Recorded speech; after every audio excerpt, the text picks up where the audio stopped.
Hello everyone, welcome to iTution. Today's topic is factorization. This is the new topic which is being taken from today onwards, and I'll try to complete this chapter also with uh, proper time. But if you need any help in this chapter, you can comment me down. And one more thing, we have already discussed prime factorization in the chapters of square root and cube root, but since in order to take it to the grass level, I am starting with this chapter of factorization again. So let's begin. So what is factors of a natural number. Natural numbers क्या होते हैं? Any number जिसमें zero नहीं आता. Zero अगर आया तो वो होल नंबर हुआ. ज़ीरो से 100 तक रहेंगे तो वो होल नंबर है. बट 1 से 100 वो एक नेचुरल नंबर है. I hope this is clear. So अभी हम देखेंगे कि ये जो 30 है ये किस किस के टेबल में आता है. फैक्टर्स है ना, वो कौन से टेबल में आता है. 5 6 भी 30 होता है, 2 15 भी 30 आता है, 3 10 भी 30 होता है. बट हमको अभी देखना है ये फैक्टर्स हुए. तो बेसिकली 30 के फैक्टर्स क्या है? 1 2 3 5 6 10 15 एंड 30. 1 30 होता है, इसके लिए 1 को भी हमने फैक्टर्स कंसिडर किया. Okay, I hope this point is clear.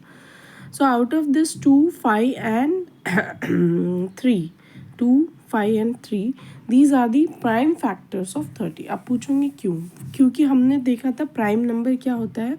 ऐसे नंबर जो सिर्फ खुद के टेबल में आते हैं, यानी जैसे 2 1 2 होता है और किसी टेबल में रिजल्ट हमको 2 नहीं मिलता है. सिमिलरली 3 1 3 5 1 5 वो किसी और टेबल में नहीं आता है हमको एज अ रिजल्ट. ओके, जैसे हमको 6 रिजल्ट मिलता है, 2 3 भी 6 होता है, राइट. जैसे फॉर एग्जांपल ले लो 10, तो वो भी 2 5 10 होता है. बट हम जो ये नंबर देख रहे हैं 2 3 5 11 17 13 ये किसी टेबल में नहीं आते, तो हम इसको सिर्फ खुद के ही टेबल में आते हैं, वो भी 1 से ही मल्टीप्लाई हो गया. तो हम इस टाइप के नंबर को प्राइम नंबर्स बोलते हैं. I hope this is very clear और ये आपको पता होना ही चाहिए. Okay, so prime number and natural number आपको क्लियर है, मैं ये मान के चलती हूँ अभी. And then we will discuss further. So हाँ, 30 के अगर प्राइम फैक्टर्स हम लेंगे तो वो है 2 3 and 5. 2 into 3 into 5, 2 3 6 6 5 30. Okay, then prime factor of 70 is 2 5 7, यानी 2 into 5 10 10 into 7 70. I hope this is clear. 90 का भी 2 into 3 into 3 into 5 and so on. We can take prime factors इस टाइप से लेते हैं कि जिसमें प्राइम नंबर्स है. अगर प्राइम नंबर्स के थ्रू किसी पर्टिकुलर गिवन नंबर का फैक्टराइजेशन हो रहा है तो उसे हम प्राइम फैक्टराइजेशन कहते हैं. ठीक है, next. Okay, so let's go to next term. What is factorization? I am just reading the definition. When we factorize an algebraic expression कुछ इस तरीके से होता है 3x in bracket x plus 2.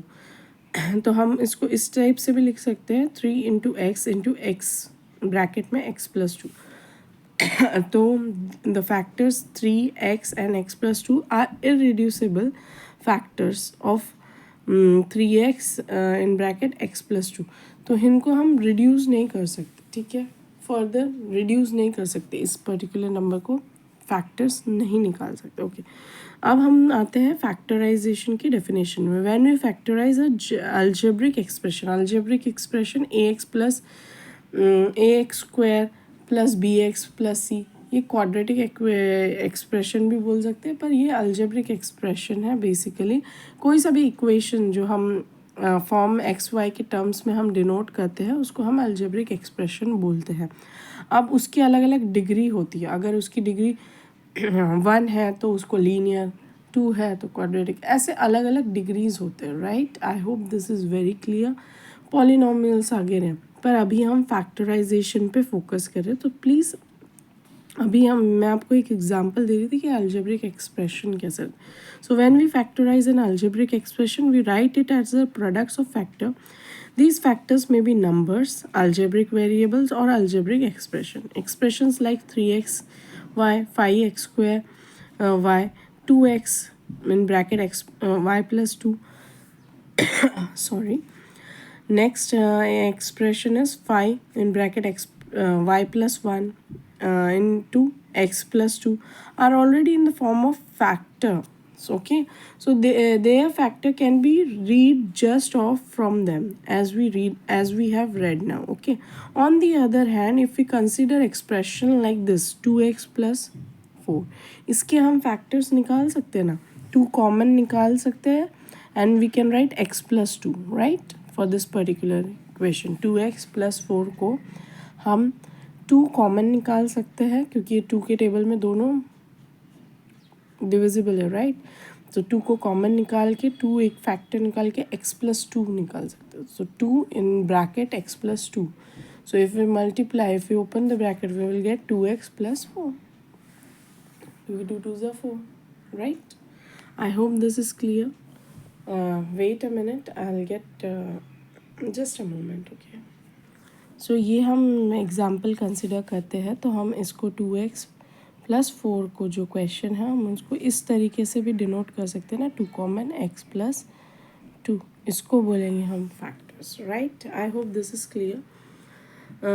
We need to develop systematic method to factorize this expression, that is to find their factor. This is what we shall do now. Okay, so method of common factor. तो देखो यहाँ पे निकाला है 2x को हम इस तरीके से लिख सकते हैं 2 इंटू एक्स, 4 को 2 इंटू 2. अब इनमें देखो 2 कॉमन है तो हम ये इस तरीके से निकाल सकते हैं, राइट? 2 कॉमन है. Notice the factor 2 is common in both the terms, so we can right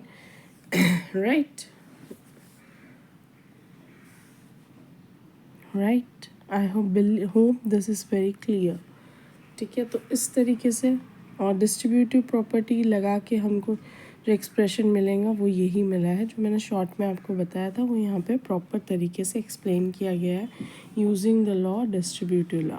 okay, so what is basically कि ये जो हमको मिला है इसमें हम जो डिस्ट्रीब्यूटिव लॉ लगाएंगे तो हमको ये आंसर मिल रहा है, right? 2 common in bracket x plus 2. I hope this is very clear. So we will take some of the examples to understand better this term factorization. Okay, please bear with me, and I hope you know the distributive law and other law, and if not please comment me down, I'll explain you that also. So if we need to find factorization of 12a square b plus 15a b square. So 12a square b के हमको factor मिलेंगे 2 into 2 into 3, 2 2 द 4, 4 3 द 12. Okay, so ये 12 के factors हुए और a के लिए 2a और b के लिए 1 की b था. यहाँ पे 15 के लिए 3 5 से 15, a के लिए 1a और b स्क्वायर यानी 2b. तो यहाँ पे हमको कॉमन क्या मिल रहा है, 3a और 1b. सो 1a 1b और 3 ये टर्म्स हमको कॉमन मिल रही है. Two terms we have 3a and b as common factors. So ठीक है, so what we will do, we will again take this, जो कॉमन चीज़ है उसको हमको बाहर लिखना है, बाहर यानी ब्रैकेट के बाहर 3ab हम कॉमन लेंगे और बचेगा क्या, 2 2 4 बचेगा तो 4a. ठीक है, क्योंकि b भी बाहर ही है, राइट? ये भूलना नहीं कि एक भी बाहर है. देन 15 के लिए हमको यहाँ पे 3ab तो कॉमन था, तो यहाँ से 3 कटा, a भी कटा और b भी कटा, तो क्या बचेगा 5b. ठीक है, सो ब्रैकेट में 3ab ब्रैकेट के बाहर और ब्रैकेट्स में 4a plus 5b. I hope this is clear with you. ठीक है, पहले हमने क्या करना है, जो भी नंबर दिया है ये पर्टिकुलर इसका हमने इस तरीके से इसको एक्सपांड करके लिख लिया 12a स्क्वायर b को. देन नेक्स्ट नंबर जो हमारे पास फैक्ट मीन्स एक्सप्रेशन में जो नेक्स्ट समझो ये है 15a स्क्वायर b, उसको हमने एक्सपांड करके लिख लिया. अब इनमें से हमने कॉमन देखे, कॉमन कैसे देखेंगे, ऊपर के ग्रुप में से क्या कॉमन है, 3, नीचे भी 3 है, 5 का यहाँ पे नहीं है, यहाँ पे भी, यहाँ पे 1 है, यहाँ पे 2 है, यहाँ पे 2 नहीं है, इसलिए वो कॉमन नहीं हो सकती. यहाँ पे 1a है, यहाँ पे भी 1a है, यहाँ पे 2 A's है पर यहाँ पे तो एक ही है ना, हमको कॉमन निकालना है। यहाँ पे 2B है पर यहाँ पे तो 1 है, तो इसके लिए 1B कॉमन, इसके लिए 3AB कॉमन निकलेगा। बचे हुए डिजिट्स को मल्टीप्लाई करके हमको ब्रैकेट्स में लिखना है। तो कैसे हो जाएगा वो, बेसिकली 3AB कॉमन, 2 2 ज़ा 4, 4A प्लस, क्योंकि यहाँ पे बीच में प्लस का साइन है, okay, 3 common, AB common, then 5B। I hope this is very clear. ये एक ही स्टेप में हो जाएंगे जैसे मैंने सॉल्व किया। Next again we will take this, इसके भी हम हर एक टर्म को हम एक्सपांड करेंगे। सो जैसे 10x² है तो हम उसको लिखेंगे 2 into 5 into x into x, x square है इसके लिए 2 टाइम्स x लिखेंगे। देन 18x³ है तो 3 टाइम्स x लिखेंगे और फिर 2 इंटू 3 इंटू 3, ठीक है। Then 14x to the power 4, तो 14 को हम एक्सपांड करेंगे 2 7 ज़ा and x into x 4 times x लिखेंगे। तो बेसिकली यहाँ पे हम देखेंगे 2x² हर इसमें कॉमन है, 2x हर एक्सप्रेशन में है, 2 भी कॉमन है। सो x 2x और 2 कॉमन फैक्टर है और x² कॉमन है। तो वो जो कॉमन है वो हम यहाँ पे बाहर लिख लेंगे। ब्रैकेट में क्या बचेगा, जब यहाँ पे बाहर एक 2 है आ गया तो यहाँ पे क्या बचा 5। नेक्स्ट साइन क्या है यहाँ पे माइनस, तो यहाँ पे माइनस साइन आएंगी, ठीक है। प्लीज़ ध्यान दीजिए, यहाँ पे क्वेश्चन में माइनस है इसके लिए मैं यहाँ पे, अब यहाँ पे भी यहाँ पे क्या बचा 3 इंटू 3, 3 3 ज़ा 9, सो ये 9 और x एक नंबर बचा, राइट।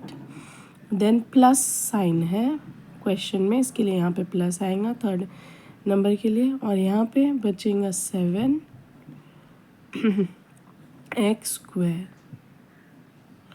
ठीक है। तो हमको ये एक्सप्रेशन मिलेगा। तो हम इस एक्सप्रेशन को कुछ ऐसे भी लिख सकते हैं, 2x² इस तरीके से भी लिख सकते हैं ना, 7x² minus 9x plus 5, right. देखो यहाँ पे वही है 2x² in bracket 7x² minus 9x plus 5, ठीक है। बेसिकली हम ये जो एक्सपांड कर रहे हैं इस पे आपको ध्यान देना है, ठीक है। आई होप दिस इज़ क्लियर। अगर नहीं है तो प्लीज़ मुझसे पूछिए, comment me down, I will try to help you guys. I hope this is very clear. Please like, share and subscribe iTution. Thank you.